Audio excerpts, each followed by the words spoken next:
Hey guys, it's Tiff and welcome back to my channel. You already know what today's video is, so I do not need to tell you twice. What is up?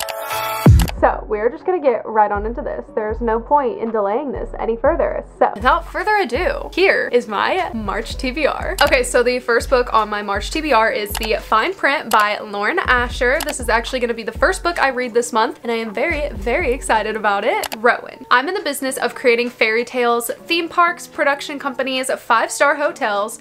Everything could all be mine if I renovated Dreamland. My initial idea of hiring Zara was good in theory, but then I kissed her. Things spiraled out of control once I texted her using an alias. By the time I realized where I went wrong, it was too late. People like me don't get happy endings, not when we're destined to ruin them. Zara. After submitting a drunk proposal criticizing Dreamland's most expensive ride, I should have been fired. Instead, Rowan Kane offered me the job. The catch? I have to work for the most difficult boss I've ever met. Rowan was rude and completely off limits, but my heart didn't care. At least not until I discovered his secret. It was time to teach the billionaire that money couldn't fix everything, especially not us. I am very excited to read this. I literally might start this tonight. Who knows?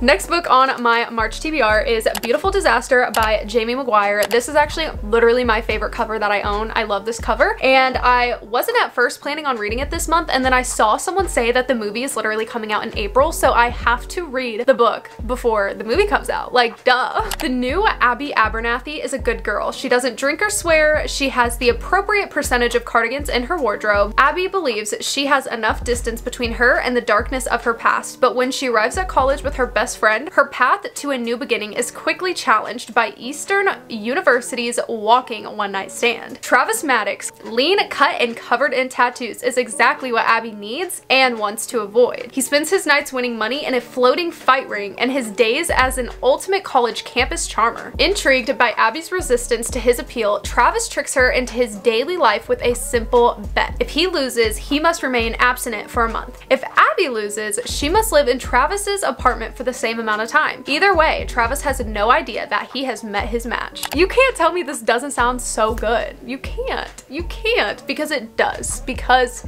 it does. Okay, next book on my March TBR is The UN Honeymooners by Christina Lauren. I actually just recently picked this up, and I'm actually going to be filming a book haul right after I film this, so if you want to see all the new books I got, stay tuned for that video. There's a lot. I think there's over 20 books that I bought, so it's going to be a big one. Anyways, I'm really excited to read this. I got this because I read Love in Other Words in February, and it was my favorite book I read in February and one of my favorite books of all time, so I wanted to read another book by them. So Olive Taurus is used to being the unlucky twin. From explicit mishaps to a recent layoff, her life seems to be almost comically jinxed. By contrast, her sister Amy is an eternal champion. She even managed to finance her entire wedding by winning a slew of contests. Unfortunately for Olive, the only thing worse than the constant bad luck is having to spend the wedding day with the best man and her nemesis, Ethan Thomas. Olive braces herself for wedding hell, determined to put on a brave face. But when the entire wedding party gets food poisoning, the only people who aren't affected are Olive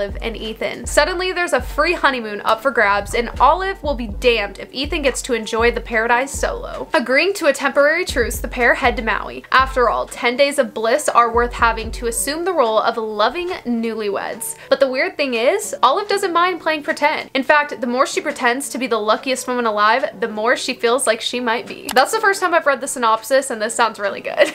Okay, so the next book on my March TBR is Fever by Maya Banks. This is the second in the Breathless trilogy. I read the first one, which is Rush, in February, and I'm very excited to read the rest of the trilogy, so we are going to hopefully be reading the second one this month. Jace, Ash, and Gabe have been best friends and successful business partners for years. They're powerful, they're imposing, they're irresistibly sexy, and Jace and Ash share everything, including their women. When they meet Bethany, Jace begins to feel things he has never experienced before. Jealousy and a powerful obsession that threatens him, overwhelms him, and excites him beyond control. Jace is not sharing Bethany with anyone. He's determined to be the only man in her life, and it's jeopardizing a lifelong friendship with Ash. Bethany will be his and his alone, even if it means turning his back on his best friend. The first one was really good. I'm sure the second one will be too. So I have high hopes. I have high hopes. Okay, the next book on my March TBR is Mr. Wrong Number by Lynn Painter. How cute is this cover? First of all, I love the hot pink and the yellow. This literally matches my YouTube channel. It literally does. Anyways, I think it's really cute. cute. Bad luck has always followed Olivia, or maybe she's just the screw up that her family believes she is. But when a "what are you wearing" text from a random number turns into the hottest, most entertaining, albeit anonymous, relationship of her life, she thinks she might be on the upswing. Colin has always considered Olivia his best friend's annoying little sister, but when she moves in with them after one of her worst runs of luck, he realizes she's become an altogether different and sexier distraction. He's sure he can't keep his distance until the moment he discovers she's the irresistible Miss...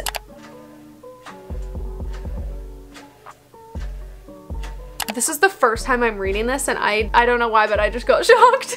Until he discovers she's the irresistible Miss Misstyle he's been sort of sexting for weeks. And now he has to decide whether to turn up the heat or ghost her before things get messy. Wow, I can't wait to read this. This sounds so good. Okay, and the last book on my March TBR is Booked on a Feeling by JC Lee. I picked this up because the cover is so cute. Do you see this? It's so cute. I just love it. It's like childhood friends to lovers, like second chance type deal. An overachieving lawyer, a failing bookstore, a childhood friend, and the chance of a lifetime. Lizzie Overachiever Chung has her life mapped out neatly. Become a lawyer? Check. Join a prestigious law firm? Check. Make partner? In progress. If all goes to plan, she will check off that last box in a couple of years, make her parents proud, and live a successful, fulfilled life in LA. What was not in her plans were passing out from a panic attack during a pivotal moment in her career. A few deep breaths and 4 hours later, Lizzie is in Weldon for 3 weeks to figure out what went wrong. And what better place to recharge than the small town where she spent her childhood summers with her best friend, Jack Park. Jack didn't expect to see Lizzie back in Weldon, but now he's got 3 weeks to spend with the girl of his dreams. Except she doesn't know of his decades-long crush on her, and he intends to keep it that way. He can't risk their friendship on a long shot, can he? When Lizzie decides that the local bookstore needs a little revamp,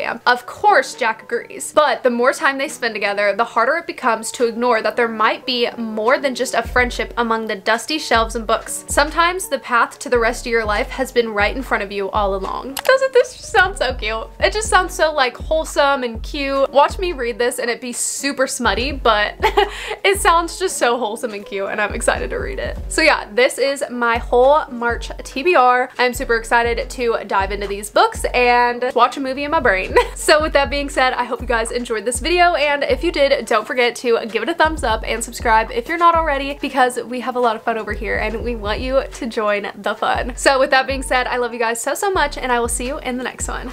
Peace.